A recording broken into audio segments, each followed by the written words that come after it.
Alright, here's Hayes Omega here, and so I'm doing a little comparison between my ZR7. This is a 2000 Kawasaki ZR7 and my 2016 Victory Empulse. So it's like I got kind of this red versus blue thing going on here.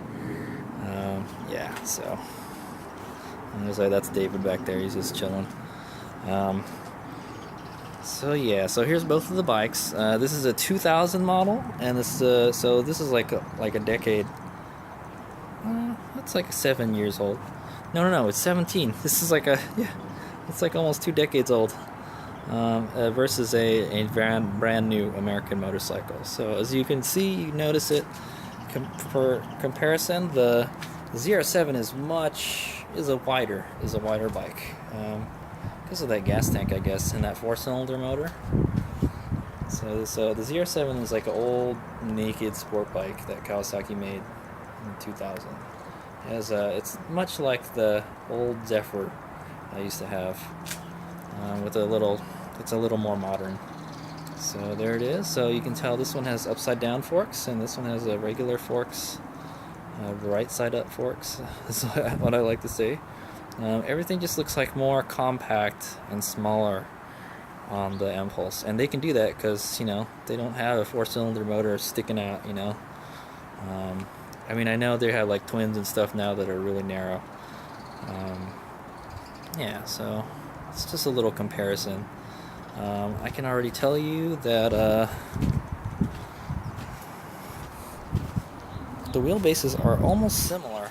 So here's at the back. So you can tell that with the Bramo, they're going for that naked bike look, kind of that Street Fighter motorcycle.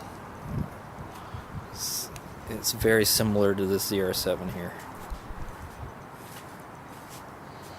So yeah, my plan was to just track this bike a couple times and then probably sell it, maybe. I don't know.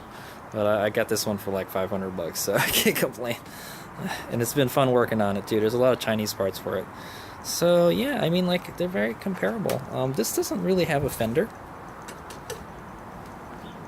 It's kind of like it's this big metal thing that they bolted on. Like, this is like, this whole thing in the back is the fender. Yeah, I like it. So you can tell here that the rear suspension's a little different. Yeah, they were about the same wheelbase. It's interesting enough. I don't know. I have to look at the specs to find out. But yeah. So this has it's like directly on the shock is directly on the frame, where this one has a linkage right here on the bottom. And I never had one like that's had it directly connected to the swing arm. So it's a cool swing arm design too. It's all tubular and stuff. Whereas this has like a kind of conventional swing arm. Plus, another thing you'll notice is there's an exhaust pipe. There's a muffler here. This one has no muffler. Nowadays, they're pretty clever at hiding the mufflers. Like, they'll have it under the bike, you don't see this big old honking muffler sticking out. But actually, I kind of like that muffler look. So, yeah, and so, I mean, where the engine would be here, you got the battery. So the battery kind of just takes up where the engine would be. And then all the drivetrain components are right here. This whole back section right here. Whereas the drivetrain is like probably like right around here-ish. So it's pretty much in the same way. They built the bike very similar to a traditional motorcycle, and I'm pretty sure that's what they were going for. I was going to focus. Okay, yeah. So there it is. I think this is another thing you'll notice is the ZR7 has a center stand. I like center stands. So this is a Conti Race Attack tire. You can compare the difference between the Sport Attacks. They look virtually identical. I guess the compound is different or something. So this is a 160/60/17 also. So this is same size tires almost. I think in the front, the ZR7, I don't know, I think it's a 17 also. It looks very similar. Oh yeah, it's a 17 also. So the same size tires. So I pretty much bought another bike that's very similar to my ZR7, except it's electric, of course. The ZR7 is only air cooled. It's oil cooled because it has this here, oil cooler. Whereas this has a water cooled motor right here. So, which is a good thing because I heard something about thermal cutback. If it gets too hot, it's going to limit the power. And yeah, so that's what these things do when they get hot. But I think you only have that problem on like really hot days, you know.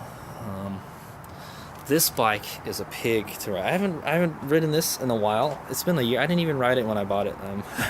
I just kind of just rode it up the driveway. That's it. But I will have some videos of me riding it, and I'll give you my impressions on the handling and stuff more in depth since now I'm an owner. This thing is kind of a pig to wrestle around the corners. It's got a boatload of power. The ZR7 has a lot of power. It's just about as much power as this bike, but and this thing is smooth, but I bet you this is smoother because it's electric.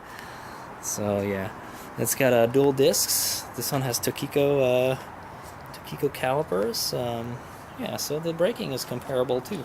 So this so there you go. The Kawasaki ZR7 and the Victory Empulse are very similar bikes, very similar specs on motorcycles.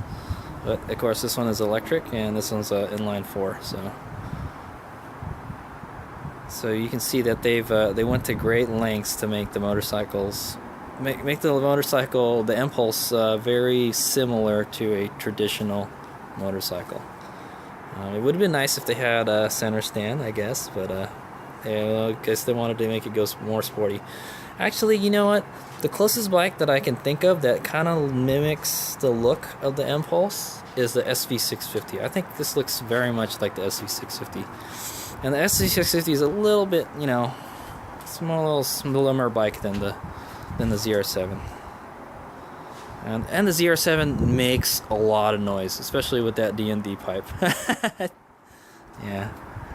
And this one is all beat up. This one has 56,000 miles, and it's still kicking though. Yes, I'd like to say, see, 56,000. It's amazing.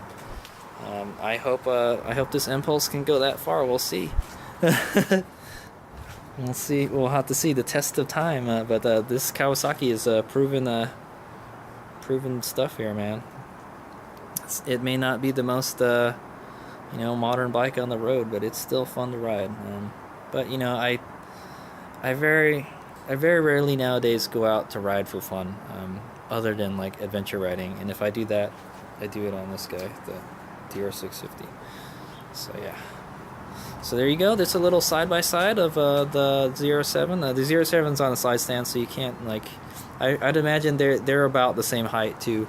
The ZR7 looks like it's a little taller. The seat looks like a little wider, but this is an aftermarket seat. It's a very nice seat. I like it.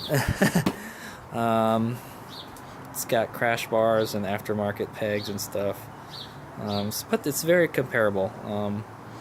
It looks very similar to the ZR7, with besides this one is much wider because the engine is wide.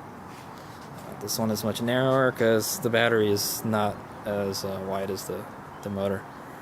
But yeah, so basically most of this bike is the battery, you know. So that's one of my fears about this bike, is the battery's going bad. But the Impulse has a what is it, 50, I think it has a 100,000 mile warranty, or it's a 5-year or 100,000 mile warranty on the batteries if anything has happened to them. So 5 years, hopefully nothing happens to them. And I know Polaris will be supplying parts for this for 10 years. So it's got passenger pegs. You can take passenger. I took the passenger pegs off this bike. So yeah, these are two very cool bikes. I like them both. Alright, here's them I got.